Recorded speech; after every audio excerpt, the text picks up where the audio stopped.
All right. Day 3 of Hope number 6. A couple of quick announcements. Lockpicking is going on downstairs from 11 to 3 today, so if you want to muck around with lockpicking, and I believe they're actually selling lockpicks.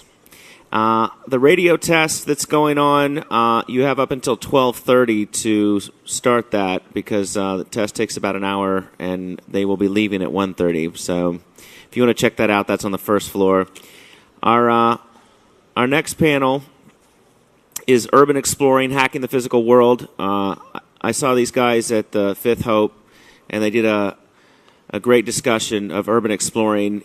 Every now and then in the New York Times and other publications, you'll see some cool articles about urban exploring and people that know secret entrances to old abandoned tunnels in New York City and even up in Rochester and different cities that have infrastructures that are fun to explore. So without further ado, this is John Lita and Laura Lita, numbers 66 and 82.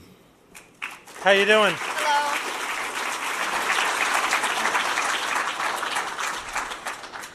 We run a site called LongIslandOddities.com up there on the screen, and among other things, it covers urban exploring on the Long Island area. But by no means do we limit our exploring to Long Island. We explore all over, every place we can. Like I said, I am an urban explorer. That means I am an active trespasser. Trespassing is fun. It's also illegal and dangerous. So I'm not responsible for anything that you do because of this talk. You're responsible for yourself, and any good urban explorer will have that same opinion. On the other hand, I'm also not going to condemn people who do what I do. I'm not going to say that I'm elite and I should do it and nobody else should. Just take your own responsibility. You can be arrested. You can be hurt. Definition of urban exploring. For those of you who don't know it, I think most of you might by now because it's been getting a lot of media attention as of lately. We were even in Newsday. They did a whole Long Island Life section on us. And there's articles all over each regional area on different urban exploring groups. Urban exploring is the examination of off-limit areas. And more than that, I'd like to expand on this. It doesn't have to always be trespassing. If you just notice things that are of urban infrastructure around you that most people don't notice, I count that as exploring, and I think a lot of urban explorers would. A good example of that is if you go across the street to Penn Station. If you look around and you keep a keen eye, from legal areas where you're not trespassing, you can find remnants of the late, great Penn Station that used to be there. Granted, they're small little pieces, like an old sign on the wall that'll say Hudson River Railroad, which is now called Path. But you can actually see little things like that. And these are things that millions of people walk by and don't notice or care. And us as urban explorers, we get kind of geeky with history and with infrastructure around us, which is where this starts to go into hacking. And how is it related to hacking? Well, a lot of times urban explorers will utilize things that are not meant for them to get around, and they will utilize it to get around. And for steam tunnels at universities is a good example of that. Other examples of urban exploring is abandonments, like large state hospitals. That happens to be my favorite thing to explore, just because I get to see how things worked in another era, and they're like entire abandoned cities. Some of them with 100-plus buildings with their own police and fire departments, power plants, steam tunnels, sewage, water, everything. And it's like you get this whole city to do a post-mortem on, like an autopsy, and you don't get to do that in your own city entirely as much as you do in an abandoned state hospital. Active buildings, this doesn't always have to even be tunnels or anything. I mean, there's a lot of people who like to go into their area, main street, get into an apartment building stairwell or something and go up on the rooftop. That's called rooftopping. They're active buildings, but not everybody gets to go on the rooftop. You get a different view of your city. And I'm not even talking about places like Manhattan where you're on an 18-story building such as this one. Even like little main streets out on Long Island where I am, some people like to go up there and have picnics and look around and see the city from a different light. Also drains, like storm drains. I don't do that because, you need to be really small, and I don't know, they flood out and everything, and I don't like getting wet that much. But a lot of teenagers and stuff, they explore storm drains, and that can be fun. That's a whole other infrastructure hidden under your city that's not meant for you to travel, but you can get from one place to the other using them. Transit tunnels in the city here, that's a very popular means of exploring. I'm going to tell you about something, those of you who are in town, that you can explore. And this is illegal, and you're not supposed to do it, but it's mild, and I think most of you can get away with it. Take the number 6 train. Go downtown. When they say it's the last stop, pretend you're asleep and don't get off. If the conductor sees you, he'll try to get you off the train. If he just thinks that you fell asleep, he might not care. He didn't when I did it. Stay on the train, and when it starts to move, open your eyes and look out the window. You're going to pass the original City Hall station. That was one of the original New York City subway stations, and it's been abandoned for some time now because it's right under City Hall directly. And it has all these, curves and stairwells that lead up to nowhere anymore, and chandeliers, and it's still lit up, oddly enough. And when you go around that loop, you can see it really well. You could probably even take a picture or two, although they probably wouldn't like that too much, but the hell with it. So that's something you can all do. Well, you all can't do, but you should. Now for some places that interest, me and my wife here, Laura, who is always by my side wherever I explore. I already told you some of the places I like are state hospitals. This is the next slide. Examples of that are by me. They had, because we were like a filling station for the New York's mentally insane, we had at one time 4 abandoned large state hospitals with a population of over 40,000 to 50,000 people in the 1950s. One of those facilities, Kings Park, is now a 67 abandoned building facility. And it's just fun to explore, and I have some pictures to show you of that and some other things. Another one I like is, for those of you who are a little north of the city here, is Poughkeepsie has Hudson River State Hospital, which has a building that's like a 1/4 of a mile long, and it looks like it's a castle from your dreams. I'll show you a picture of that later, too. I did say that urban exploring is illegal, and I want to go over that a little bit more. And Laura, you'll just keep me track of the time, okay? Thanks. So yes, New York State Penal Code. Every state is different because the exploring that I'm going to be talking about is not federal property. Federal laws most likely don't apply. I am not a lawyer. This is not meant as legal advice. This is just stuff that I found on the web that I thought you guys might find helpful. And like I said, it is illegal. And if you're going to trespass on federal property, which can also be interesting, there's a whole new set of laws, and I imagine they're a lot more stringent. And I'm not going to cover them. I'm going to cover New York State laws because it's what I bothered to look up because I come from New York State.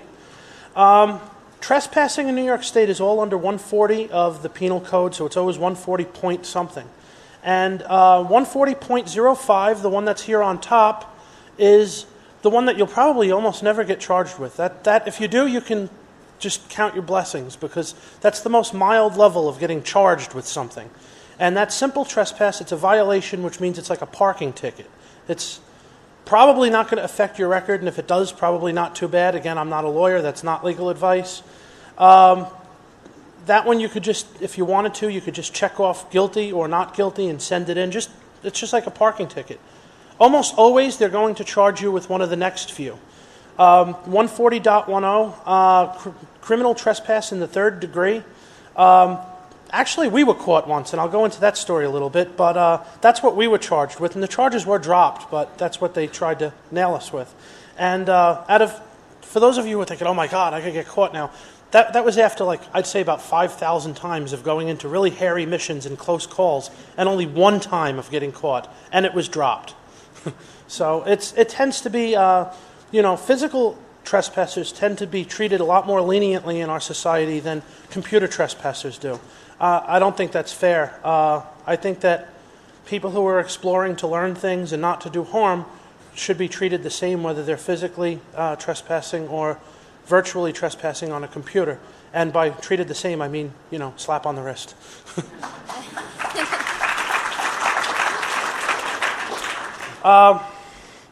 So criminal trespass in the 3rd degree.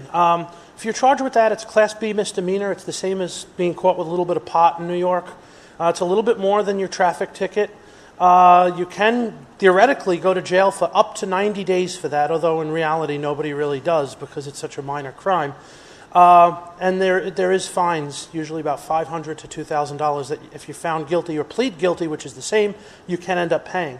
The next one is criminal trespass in the 2nd degree, which is if you trespass inside of a dwelling that somebody lives in.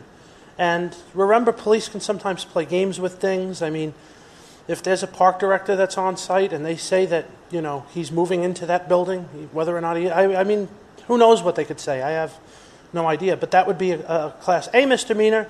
The stakes get raised a little bit. You can do up to a year in jail for that, but in reality, it will probably get plea bargained down to something much less. Criminal trespass in the first degree. I have no sympathy for those who do this, and that is those who explore with deadly weapons. It used to say in the law just firearms, but now it's deadly weapons, which can include a large knife, a gun, something that could, potentially hurt somebody. I've ran into homeless people in buildings. As a matter of fact, we threw her 29th birthday where we had cake in an abandoned room that we swept up and cleaned out. And the homeless people in the building came to join us, and they actually made it more fun, and they were very into it. And I've never, if they see that you're not there to harm them, even if they're crackheads, then most of the time they're not going to bother you. I've never ran into a circumstance where it was any different than that. But if you do trespass with a weapon, that makes it a Class D felony. You can go to prison for over a year for that, and there's going to be really steep fines. And although it will probably be plea bargained to a misdemeanor, your options of plea bargaining are not going to be as good. Burglary, you're going to ask, you're not going to go in there to steal something. You're just going in there to take pictures and look around. Why would burglary apply? But it does, because burglary does not mean that you're stealing something. Burglary in New York State, anyway, means that you're trespassing with the intent to commit another crime while you're inside, no matter how minor that other crime can be.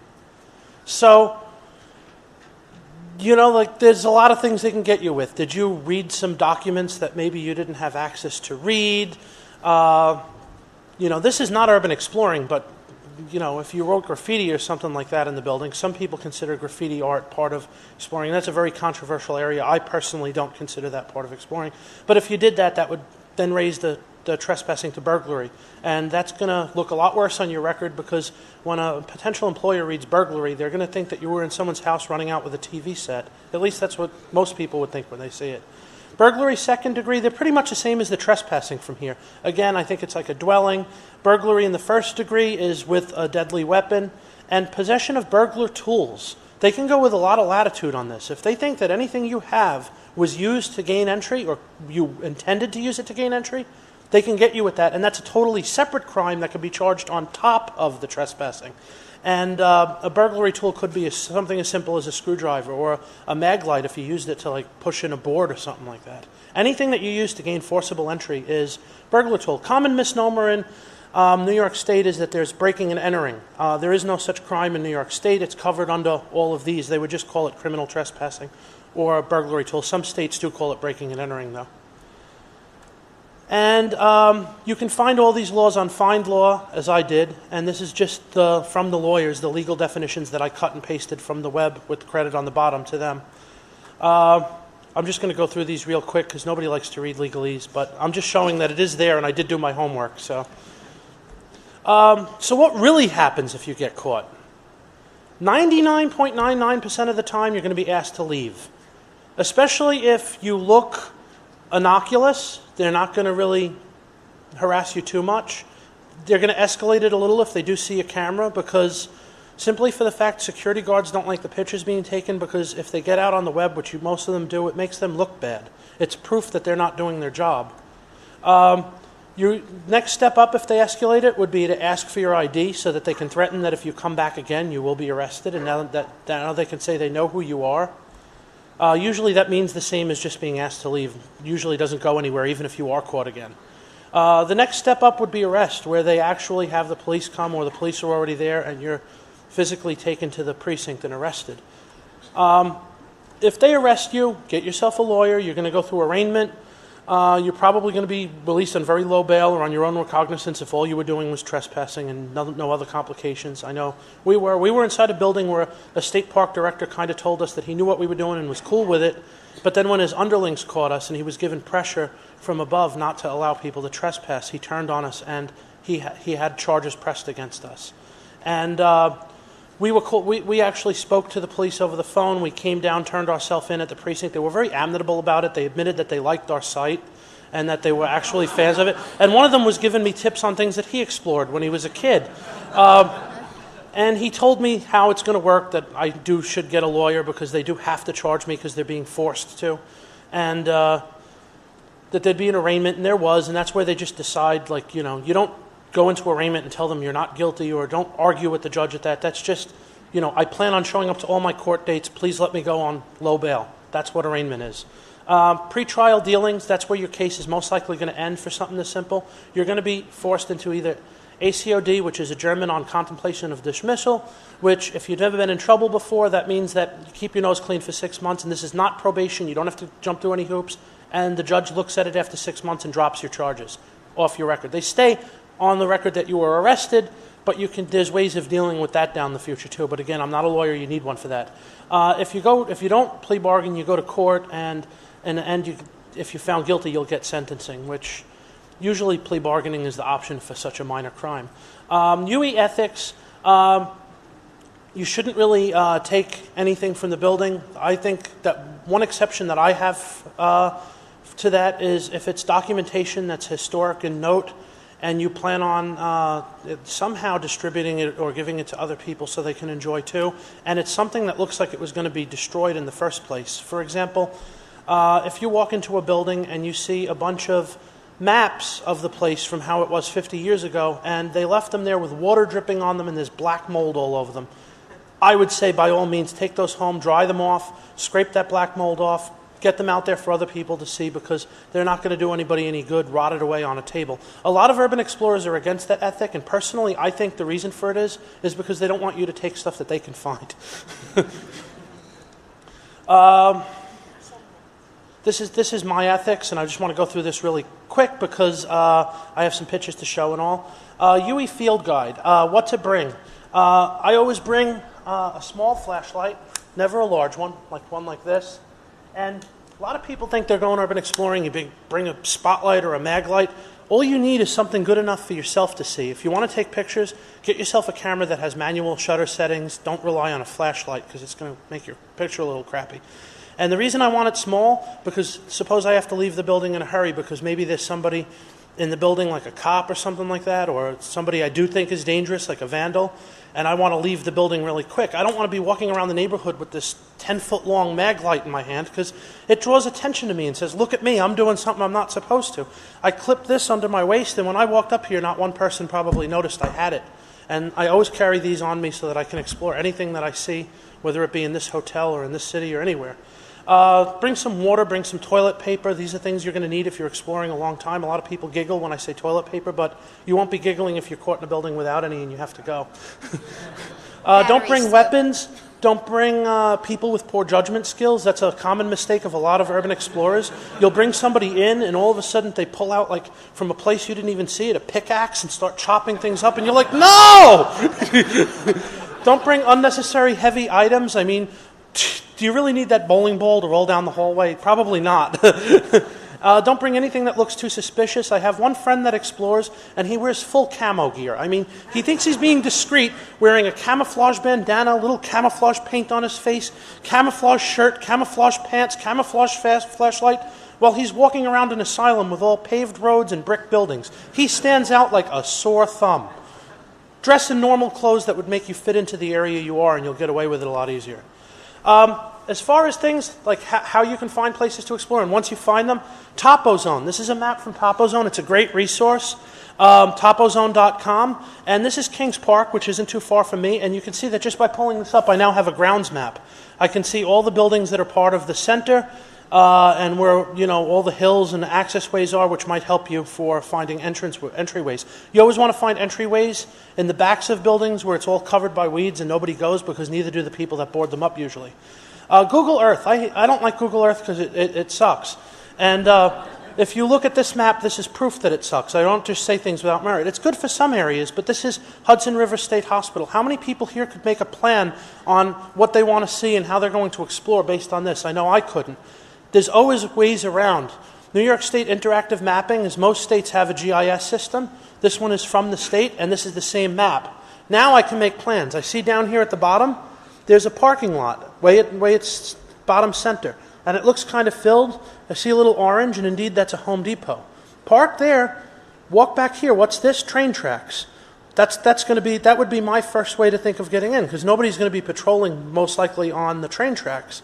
And here's that large building I told you about that's a Kirkbride.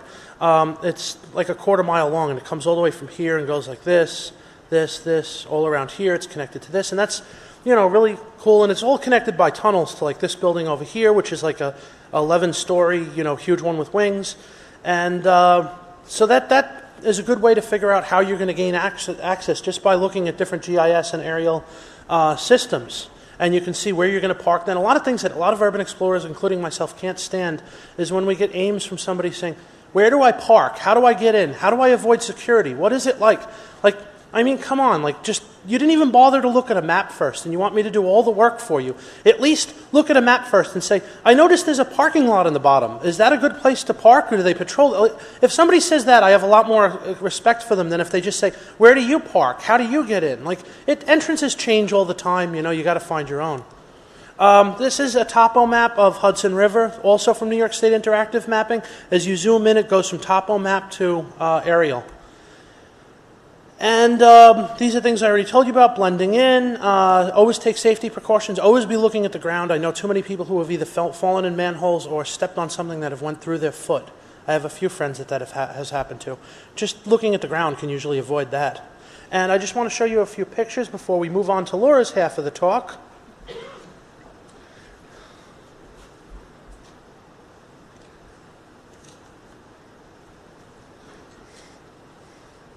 Well, actually, first I want to show video clips.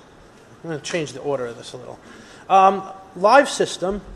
This is the 2600. The magazine actually started in Stony Brook University, and this is the subterranean steam tunnels that are under that university. So it's a little bit related to this.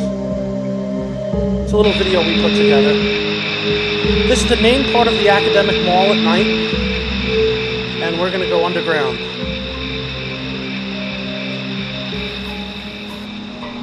That's what's directly under that pavement.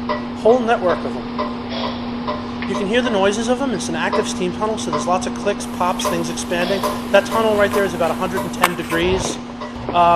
Every now and then, like just now, you'll hear steam vents that'll open up to vent stuff out. You don't want to get shot with that. You can see it just goes all over the place. And that's what's fun about them. Getting lost in them and figuring out where you are and where they go.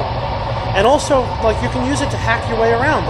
If you want to, get from one building to another while it's raining, the illegal and, dry way to do it is through there. Or in the cold, when everybody else is walking to class in, 20-degree weather, I'm walking to class in 110-degree weather.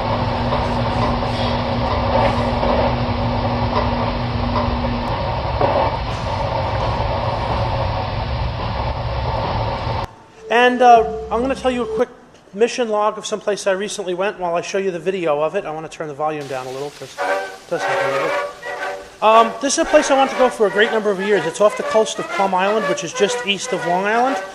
It's actually considered part of Suffolk County still. It's a little military island that's now used for bird research called Great Gull Island, and I could never find a way there. I tried coaxing a friend of mine to take me, but he was afraid of the nearby race, which he said would swallow his 20-foot boat up. And it was a gun placement used in the 1800s all the way up to World War II. And basically, finally, at a friend's funeral once, I ran into a bunch of people from the Coastal Defense Study Group, and you always keep your ears open as an urban explorer. And I mentioned Great Gull Island to him, and he said that his group is planning a trip there in a month. So I hitched aboard their trip, helped them load their equipment on and everything, and I got to spend a weekend at this abandoned island. This is one of the batteries where they used to load the shells into. A lot of things that you try to do with urban exploring is figure out how things work. You can see the train tracks going in. Obviously, it wasn't a train station. It was used for loading these large shells. This was a 16-inch battery, as I found some paperwork that one of the people brought from the research group. And we learned all about how this gun works. It actually recoils and sinks into that pit so that it's kind of hidden. And we explored the hell out of this place and found all sorts of little hidden entrances like this one that led up to a stairway. It was like a little... I barely fit through it. I squeeze into a lot of things that a lot of you wouldn't believe, but it led to a staircase that led to a lookout tower that you could see the whole island from. And it was just kind of really cool to see how they had that kind of hidden. And all these rooms where they loaded the munitions. We also found a room where they were using it as a brig because it had all bars on the window. There was a barred door that was taken off. And you see it says do not land because they don't want anybody going there for the bird research. But anyway, we figured out it was a brig because there was chalk tally marks on the wall, and one of them said 28 days left. And seeing as this island isn't explored by anybody but the museum people, I believe them when they said that they didn't do it because it's the same people that have been doing the research for 30 years now. So that's Great Gull Island, and I'm going to kind of skip out of this. And this is Kings Park, the asylum I wanted to show you that's in my neighborhood. And this is like, it was a part of a trailer for a documentary that we made on the place, but it just shows how urban exploring can increase your creativity. I learned skills on how to make music videos and how to compile things. Let me just shut up so you can hear it.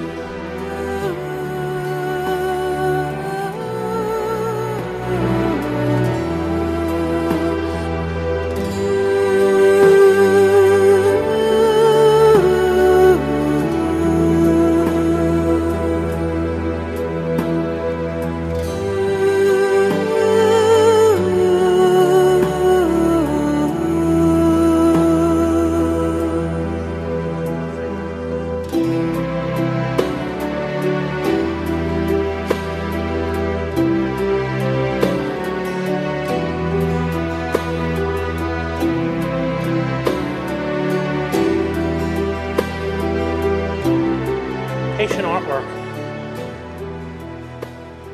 You can see, like any city, the place had artwork. It had large buildings. It even had a morgue. I don't know if any of you caught that in the video, but it kind of panned into one of the morgue slabs. And it's just fun to explore these places because you can find out how your society works. And I just want to show a few pictures really quick.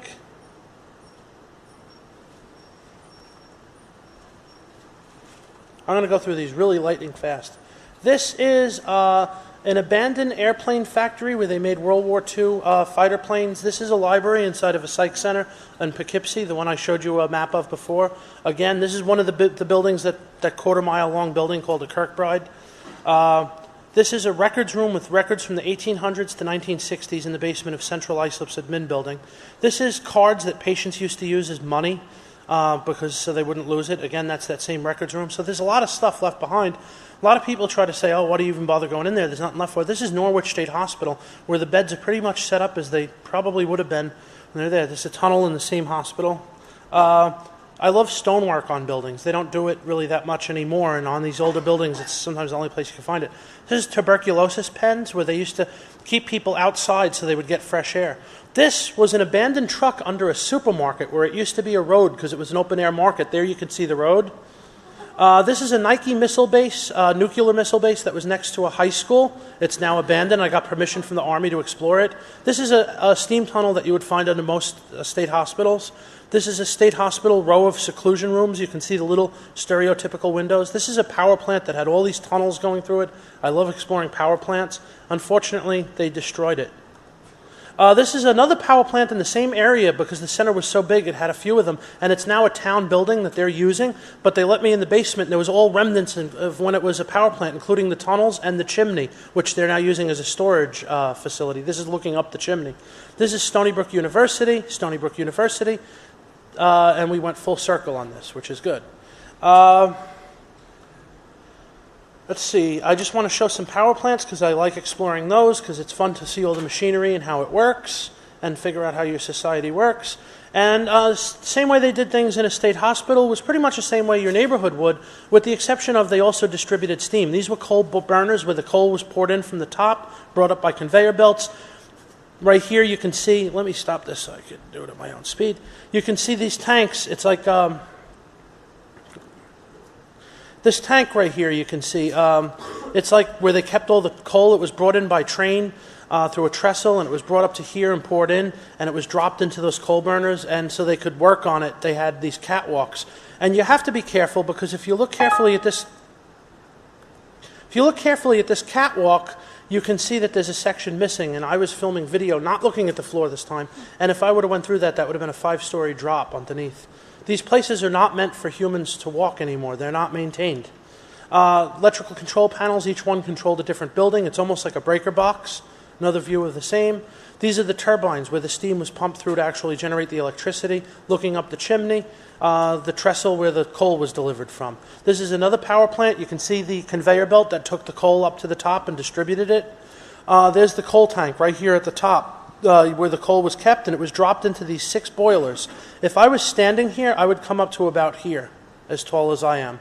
So this whole thing was like a cathedral. The size of it was immense inside. You can get more of a view of that from here. You could tell by how tall these windows are and all. And we came full circle on that. And that's my part of the talk. I'm going to turn it over to Laura now, who's going to give you her angle on urban exploring.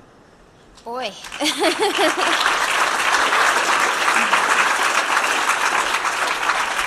You want to switch seats? Sure.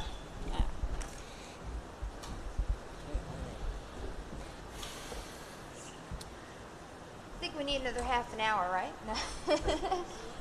Funny thing about the Gull Island, while I get set up, not Gull Island, the Nike missile base, in order to get permission, we actually had to speak to a guy named Major Minor.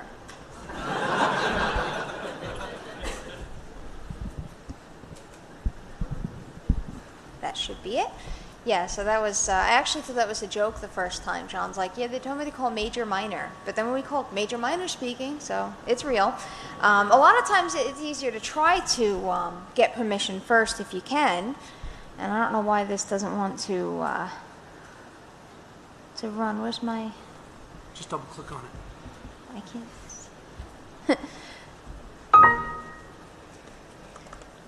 Maybe it's open already.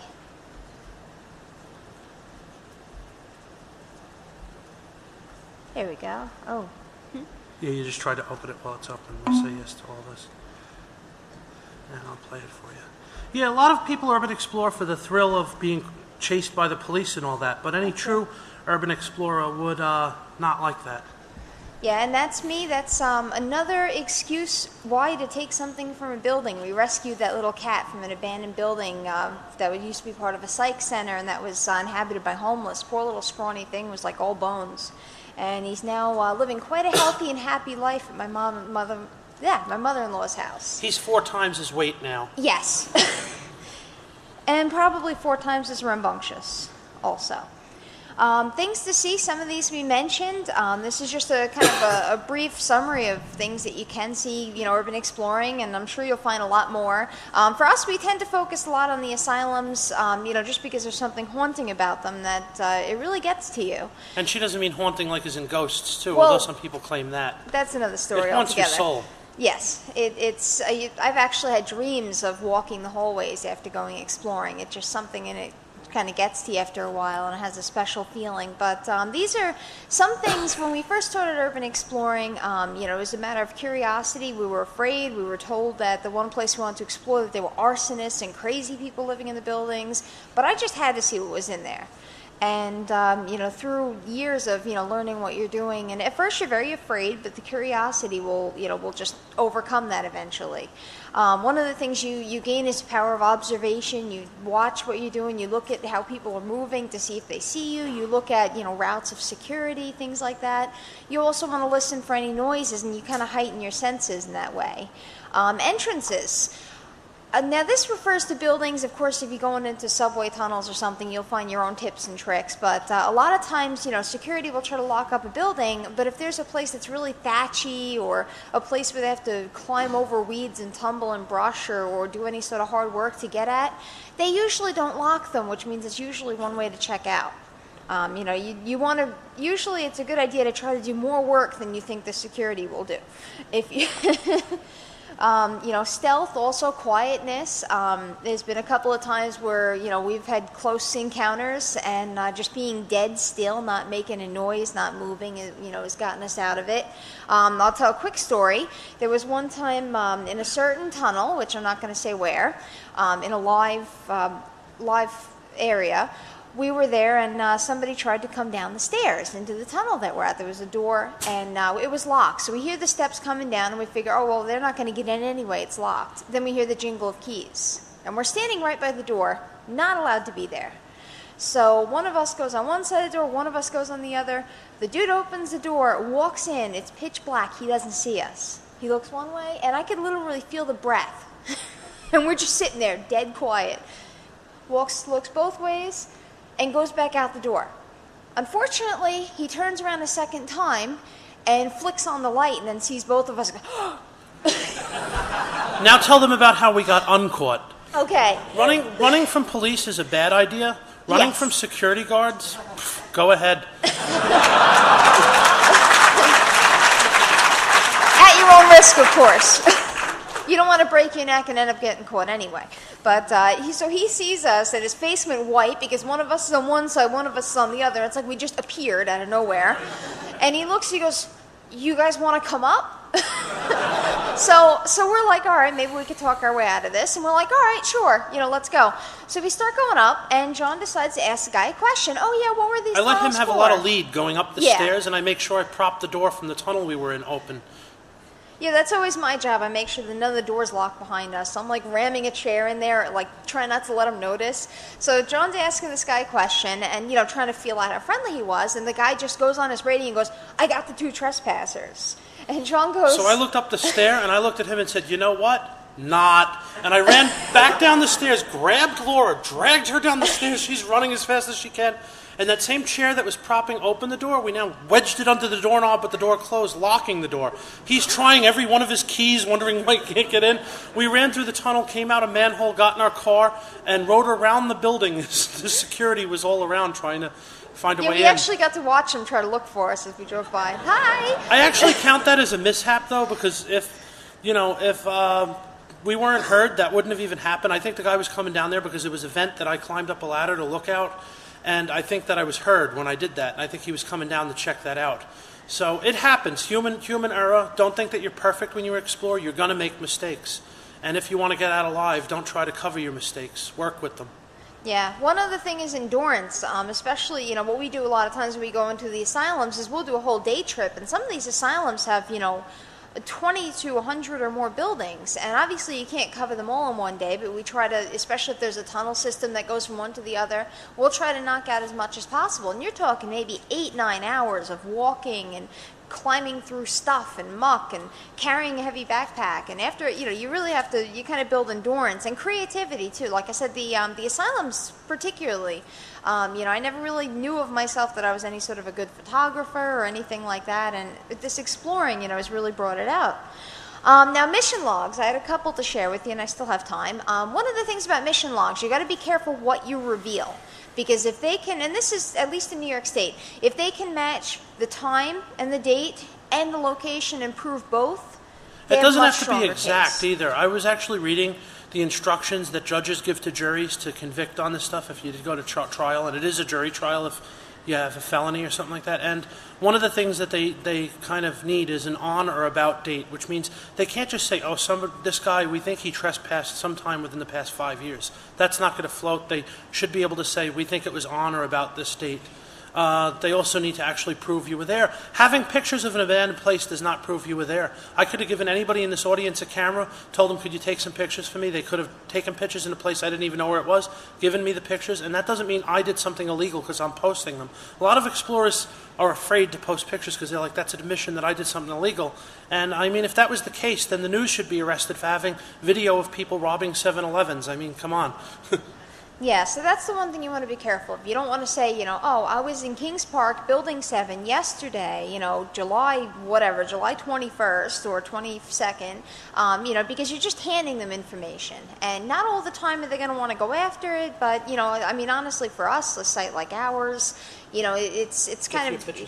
It becomes a trophy sort of thing. But, what not to reveal. Some people will just hide the location altogether, and they'll I'm say, trying "Oh, to get Laura to go to her pictures because she's a wonderful photographer, far better than I could ever be. Oh, thank you.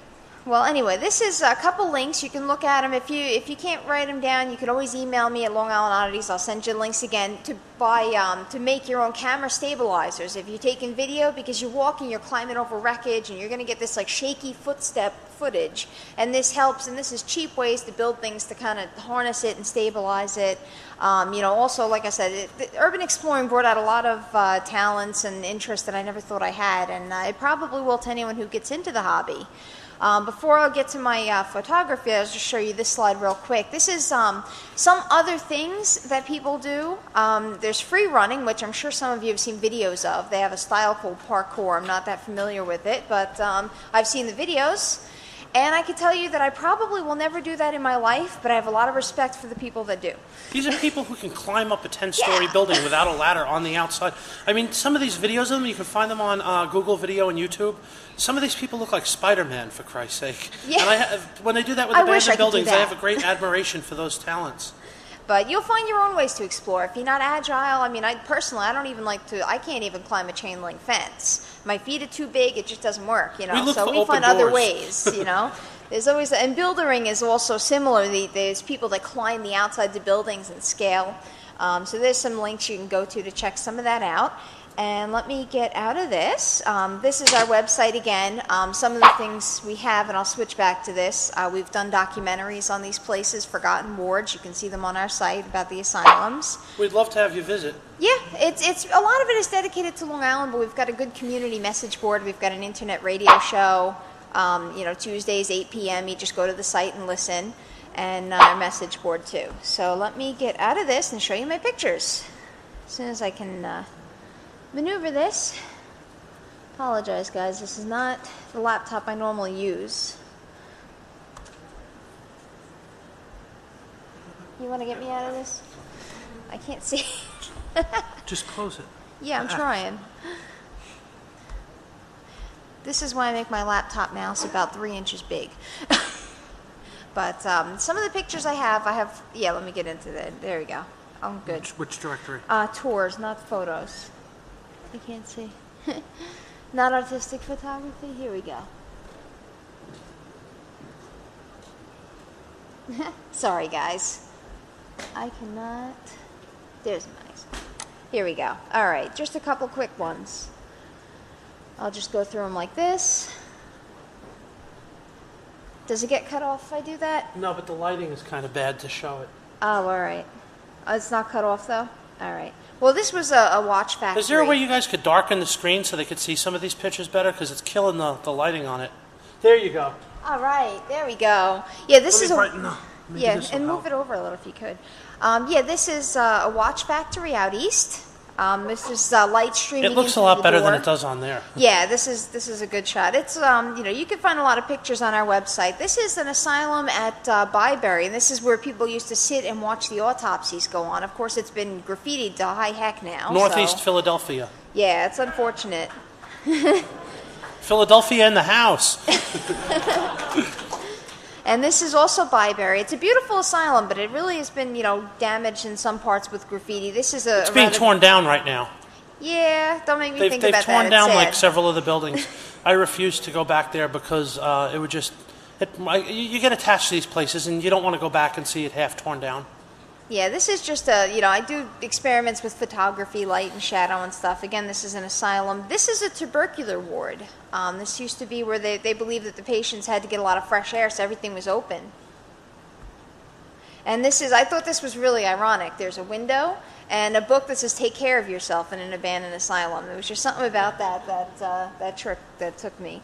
This is just a couple of hallway shots from some asylums. This is Eastern State Pen. It's Legal a place prison. to explore, also in Philadelphia. You pay your fee and they let you go in, and it's an abandoned prison. Yeah, you go wherever you want. You just sign a waiver that you're not going to hold them responsible if you trip and fall or something. It's really a very cool place. Now, Gold Coast Estates, I don't know if any of you have it anywhere else, but on Long Island in the early 20s, of these grand estates from very wealthy families on Long Island, they all pretty much started dying out around the time of the Great Depression, property The Great taxes. Gatsby era. Yeah, exactly. But this is from some of the estates on Long Island. I love the stonework. This is just something that I'm very much into. This used to be a fountain. It was an estate that was at one time owned by the exiled king of Albania, but he never actually showed up. But yet they said that his treasure was trapped in the walls, so kids tore the whole place down with their hands, with hammers, with shovels, whatever they could. It was burnt down and eventually demolished. The ironic part is that the treasure wasn't in the walls, it was the walls. Yeah. A lot of them are very beautiful. Now, this unfortunately is cut off because of monitor resolution, but this was, I believe, Greystone, which is another asylum. They've got a lot of old wheelchairs there, which makes for great photography. There you go. Thank you. One of the things about photography, if anyone's interested, you try to line things up on third lines, not dead center. So, just, I don't know, if anyone's interested in photography. particularly, let me just get to the next 2 picture minutes, here. we'll take questions. Yeah. Whoop. This actually, does anyone recognize this photo? You should. It's this hotel. Does anybody remember Last Hope? There was an abandoned part of the hotel. I walked into it accidentally. I'm walking around trying to get back to Hope. I'm like, what is this? So, and I also, like to explore things like that. And actually, last night we were taking the elevator down from the 18th floor, and I don't know what button somebody hit, but all of a sudden down near, we hit M, but for some reason the elevator opens into this pitch blackness. I think it was the basement, but nobody hit the basement button, so I have no clue where that came from. If this conference wasn't so damn good, I would have explored the hotel. Yeah. But every time I wanted to, I just met somebody or heard somebody talking and got so interested in that. And we don't want to, ruin anything for the conference, but these things just kind of hit you in the face. The elevator just opens and says, come on in. And this is just a couple of pictures of some asylums. A lot of times the best thing to do if you're taking photography is kill the flash. Don't even use it. Bring a tripod. Start lining up for questions while she's showing the last of her pictures. And this is an old auditorium. They beautiful, beautiful auditoriums, in these asylums. This is another hallway here, just to show you quickly. A window in another asylum in Long Island. Why don't you scroll through them while we take some questions? All right, sure. Okay, first I'll question. give you a slideshow a little bit. 10-minute warning. Okay, we have time for some questions. Okay. I was just going to say, I guess the picture of Laura with a cat would be a good example of a photograph you wouldn't want to have in your possession. Because it sort of could be I just showed it to the public. That building isn't there anymore. Yeah. In order for them to prove that you were there, they actually have to kind of show, by photo, the area. Good luck going back in time to take a picture of that room. No. Right, yeah. And it's gone, that's fine. Who's going to, if they're going to do that much work for a misdemeanor, and, look at this little girl. She rescued a cat. Come on. This is a morgue, by the way, just so you know. This is an old morgue. Yeah, Had to show you you should that one. use discretion when showing pictures that you're in, but nobody's going to know where that is. All right. The only other thing was the running from security guards. I had an experience where I was held at gunpoint for about 45 minutes, and it was a shotgun. It was not, By a security guard? By a security guard. You should have had him arrested. Wow. That's illegal. He was pointing the gun at me for almost, it felt like an hour. It was maybe 45 minutes or whatever while they called people. He was this huge guy named Tiny. Were you trespassing? Well, yeah, we were not in the building. We were just parking lot and walking around a building. Anyway, so I was just going to say... And he just walked up to you and pulled out a shotgun and said, freeze. And held us while, he called other people and parents. I probably under would have been 14. gutsy enough because I would have been so pissed to look Yeah. him square in the I eyes was- and said, I'm walking away. What are you going to do? Right. Shoot me? I was 14 years old. You I didn't moron. do that. That's what I would have said to him. Anyway, his name was Tiny. He was a huge guy, and he was clearly I don't mean this Put as that thing away as before an you hurt insult, somebody. as an insult, but he was really well below average intelligence. So it was like there wasn't any. Half the security guards are. Yeah, I they're know. Just like, I know. They're just like padlocks. They're a Anyway. very simple device that's just there. But half of them, I know ones that are very cool and they're very intelligent. And I've actually had one security give me a tour and show me things I would have never seen before. I will add one detail, and you'll understand why I didn't run. This was in South Carolina. Hi, I just wanted to add, I've been doing UE for about 15 years now, and Awesome. One thing that's happened, I've noticed, and I don't know if you've had this here, basically in the past 5 to 6 years, it's gotten a lot more risky to UE in certain areas, particularly utilities. The authorities are aware of it now. They are aware that there's a hobby of trespassing. That, and actually Homeland Security is getting involved now with busting you for being in certain utilities, and that's actually happened on the University of Texas campus. For instance, somebody actually released photos of the steam tunnels recently after an exploration. Yeah, but they also broke into a door with tools and damaged a doorway to get in. Yeah, but you didn't and used that's to have a to worry no-no. about federal investigators getting involved. So which I've you never can heard do of now, anybody so- arrested for exploring something after they explored it when they didn't do any damage and just took pictures, unless they were caught on the spot. But if you go in there and you bust down someone's door, that's a disgusting thing you did. Especially if it's an active place or a place of historic significance. And I'm glad that you're arrested if you do something like that. Not Yeah. that you would, but whoever did that. Well, yeah, and it's just a little bit of something to think about, though. Where you're going nowadays, there is a bit more repercussions these days, and there are more people. Well, you watching should than always just think about local where you're viewers. going when you explore. You should always. It's not like just jump right into it. It's like you should reflect on what happens if you get caught, how you're going to avoid getting caught, and then you don't just run up to the door and try to get into the building. It's kind of like going into a cold pool. You put your toe in and you wiggle it around. Like if it's a steam tunnel, maybe I'll just hang out around the basement areas where I'm allowed to be and see how many times the security or a cop come by. Then the next day, maybe I'll come by a week later and I'll try some of the doors. Sometimes to get into some places can be like a year or two thing where you slowly, step by step, do it. But then when you finally do get in, you know that you have all the bases covered that you could think of. Yeah, it's just something to think about. Just be careful that certain city utilities or university places are going to be monitored by more than just the police if you get caught. Definitely. And that you just got to be a little bit more careful about that. Yeah. And as for scoping it out, the most trouble I've ever gotten into with the police is actually while I was scoping out a place and actually didn't even make it in. And I'm actually banned from the University of Texas just for scoping out a place, which is Wow. quite interesting. But See, if you were scoping it out from an area that was legal, like how would they know you were scoping it out? they just assumed. They saw us with lights and everything. That doesn't sound like you were given due process. I mean, you're walking around places you're allowed to be, and they're going to say, "Oh, you're scoping out to trespass." I mean, that It really doesn't, bother me. I'd fight that. because It would bother me. I ignore it. Let me take the next question, though, because It's there's a just line of something to do. people. Thank you. On Long Island, there's the Montauk Point Camp Hero, yes. base. Do you have any information about that? Is it Yes, someplace Camp that's Hero is now a state explored? park. You're allowed to walk around outside the buildings of most of it. There is a fenced-off area where there's a radar tower. People have gotten in the radar tower. There's still old military equipment in there. It's very historic. There's also conspiracy theorists running around saying there's tunnels under the place that used to do all sorts of experiments. And there was an underground, buried bunkers. Well, they're not really bunkers. They're batteries from the gun placements because German submarines were a threat to land there during World War I and II. Next question. Hi. First of all, I love your site. Thank you very much for Thank all the you. work you do. Thanks. Second of all, I was wondering if there was any particular advice you had and how common it was to, while you're exploring, run into people who you might consider dangerous. Because, It happens sometimes, but usually vandals are very dumb, and you're going to hear them before they hear you. There's no way a vandal is going to hear an urban explorer, no matter how large you are, like I am, or see us before you see them. And I could actually, with her, duck into a corner and have them walk right by. A good story of that is at Pilgrim State Hospital.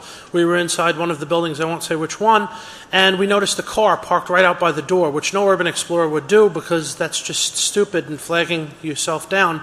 And I thought maybe they were in the building with us, so I was looking out the windows when all of a sudden I saw a group of 16, 17-year-olds, and one of them pulled out a gun and started dancing around with it, and then he was pointing it at the windows like he was going to shoot. I jumped on top of her like the Secret Service protecting the president, and then we crawled into the tunnels and we went out another building. They weren't even aware that we were in there. And because as an urban explorer you're there to observe, you're going to see them before they see you. People also don't tend to see things that are above their eyesight or on the floor. Yeah, you always have the vandals at their disadvantage for that reason. Thank you. The homeless will find you, though. They'll move around like a church mouse, and they'll find you. Hey, so there's probably a lot of people here that are like, oh, this is really interesting. I've never done this before. I want to try it. What I'm wondering is there any advice you want to give to the new guys in particular that is, don't do this when you go on your first exploration. Like, for example, never go hacking alone and other stuff like that. Don't bring weapons because it's really going to, if you are caught, increase what is going to happen. And also, I've brought one friend that I found out later that without telling me he brought a weapon, which actually kind of indemnifies me because I didn't know about it, and the law says you have to have knowledge of it. And as soon as I found out, I immediately demanded that he leave, and what he did was very dangerous. He brought a shotgun shell inside of a flare gun, which would have killed us all if he would have fired it. Don't bring weapons. That's the biggest thing I can say, and don't bring stupid people. Make Also- sure you know who you explore with. Also, for a matter of safety, especially if it's your first time, tell someone trustworthy where you're going and when you expect to be back in case you get lost or injured or something. You're just to better be off safe. going alone than with a person who has poor discretion. Next. I just wanted to share a quick experience. Done? When I was in Last question. Okay. Sorry, go ahead. When I was in my college psych class, we had gone to the St. Joe Psychiatric Museum, and right across the street was the new psychiatric hospital. And we just happened to get the the right tour guide who actually took us into the tunnels and told us the stories of under there. And That's very beautiful when it happens. It's a very good thing. I've been given tours of places that would probably make you look like Osama. Infrastructure around us, which is where this starts to go into hacking. And how is it related to hacking? Well, a lot of times urban explorers will utilize things that are not meant for them to get around, and they will utilize it to get around. And for steam tunnels at universities is a good example of that. Other examples of urban exploring is abandonments, like large state hospitals. That happens to be my favorite thing to explore, just because I get to see how things worked in another era, and they're like entire abandoned cities. Some of them with 100+ buildings with their own police and fire departments, power plants, steam tunnels, sewage, water, everything. And it's like you get this whole city to do a post-mortem on, like an autopsy. And you don't get to do that in your own city entirely as much as you do in an abandoned state hospital. Active buildings, this doesn't always have to even be tunnels or anything. I mean, there's a lot of people who like to go into their area, main street, get into an apartment building stairwell or something and go up on the rooftop. That's called rooftopping. They're active buildings, but not everybody gets to go on the rooftop. You get a different view of your city. And I'm not even talking about places like Manhattan where you're on an 18-story building such as this one. Even like little main streets out on Long Island where I am, some people like to go up there and have picnics and look around and see the city from a different light. Also drains, like storm drains. I don't do that because, you need to be really small, and I don't know, they flood out and everything, and I don't like getting wet that much. But a lot of, teenagers and stuff, they explore storm drains, and that can be fun. That's a whole other infrastructure.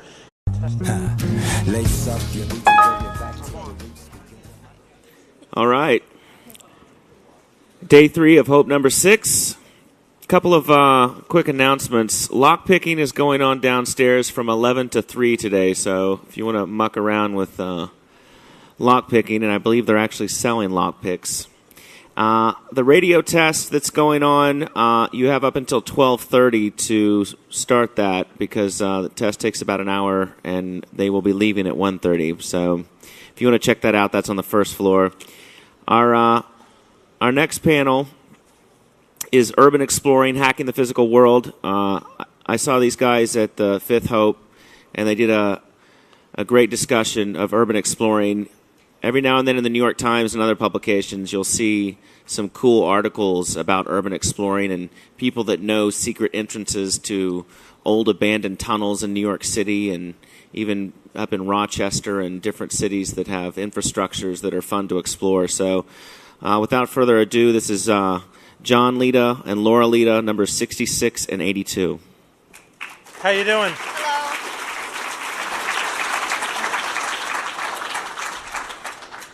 We run a site called LongIslandOddities.com up there on the screen, and among other things, it covers urban exploring on the Long Island area. But by no means do we limit our exploring to Long Island. We explore all over, every place we can. Like I said, I am an urban explorer. That means I am an active, hidden under your city that's not meant for you to travel, but you can get from one place to the other using them. Transit tunnels in the city here, that's a very popular means of exploring. I'm going to tell you about something, those of you who are in town, that you can explore. And this is illegal, and you're not supposed to do it, but it's mild, and I think most of you can get away with it. Take the number 6 train. Go downtown. When they say it's the last stop, pretend you're asleep and don't get off. If the conductor sees you, he'll try to get you off the train. If he just thinks that you fell asleep, he might not care. He didn't when I did it. Stay on the train, and when it starts to move, open your eyes and look out the window. You're going to pass the original City Hall station. That was one of the original New York City subway stations, and it's been abandoned for some time now because it's right under City Hall directly. And it has all these, curves and stairwells that lead up to nowhere anymore, and chandeliers, and it's still lit up, oddly enough. And when you go around that loop, you can see it really well. You could probably even take a picture or two, although they probably wouldn't like that too much, but the hell with it. So that's something you can all do. Well, you all can't do, but you should. Now for some places that interest me and my wife here, Laura, who is always by my side wherever I explore. I already told you some of the places I like are state hospitals. This is the next slide. examples of that are by me. They had, because we were like a filling station for the New York's mentally insane, we had at one time 4 abandoned large state hospitals with a population of over 40,000 to 50,000 people in the 1950s. One of those facilities, Kings Park, is now a 67 abandoned building facility, and it's just fun to explore. And I have some pictures to show you of that and some other things. Another one I like is, for those of you who are a little north of the city here, is Poughkeepsie has Hudson River State Hospital, which has a building that's like a quarter of a mile long, and it looks like it's a castle from your dreams. I'll show you a picture of that later, too. I did say that urban exploring is illegal, and I want to go over that a little bit more. And Laura, you'll just keep me track of the time, okay? Thanks. So yes, New York State Penal Code. Every state is different because the exploring that I'm going to be talking about is not federal property. Federal laws most likely don't apply. I am not a lawyer. This is not meant as legal advice. This is just stuff that I found on the web that I thought you guys might find helpful. And like I said, it is illegal. And if you're going to trespass on federal property, which can also be interesting, there's a whole new set of laws, and I imagine they're a lot more stringent. And I'm not going to cover them. I'm going to cover New York State laws because it's what I bothered to look up because I come from New York State. Trespassing in New York State is all under 140 of the Penal Code, so it's always 140 point something. And 140.05, the one that's here on top, is the one that you'll probably almost never get charged with. That if you do, you can just count your blessings because that's the most mild level of getting charged with something. And that simple trespass, it's a violation, which means it's like a parking ticket. It's probably not going to affect your record, and if it's trespasser. Trespassing is fun. It's also illegal and dangerous. So I'm not responsible for anything that you do because of this talk. You're responsible for yourself, and any good urban explorer will have that same opinion. On the other hand, I'm also not going to condemn people who do what I do. I'm not going to say that I'm elite and I should do it and nobody else should. Just take your own responsibility. You can be arrested. You can be hurt. Definition of urban exploring. For those of you who don't know it, I think most of you might by now because it's been getting a lot of media attention as of lately. We were even in Newsday. They did a whole Long Island Life section on us. And there's articles all over each regional area on different urban exploring groups. Urban exploring is the examination of off-limit areas, and more than that, I'd like to expand on this. It doesn't have to always be trespassing. If you just notice things that are of urban infrastructure around you that most people don't notice, I count that as exploring, and I think a lot of urban explorers would. A good example of that is if you go across the street to Penn Station. If you look around and you keep a keen eye from legal areas where you're not trespassing, you can find remnants of the late great Penn Station that used to be there. Granted, they're small little pieces, like an old sign on the wall that'll say Hudson River Railroad, which is now called Path. But you can actually see little things like that. And these are things that millions of people walk by and don't notice or care. And us as urban explorers, we get kind of geeky with history and with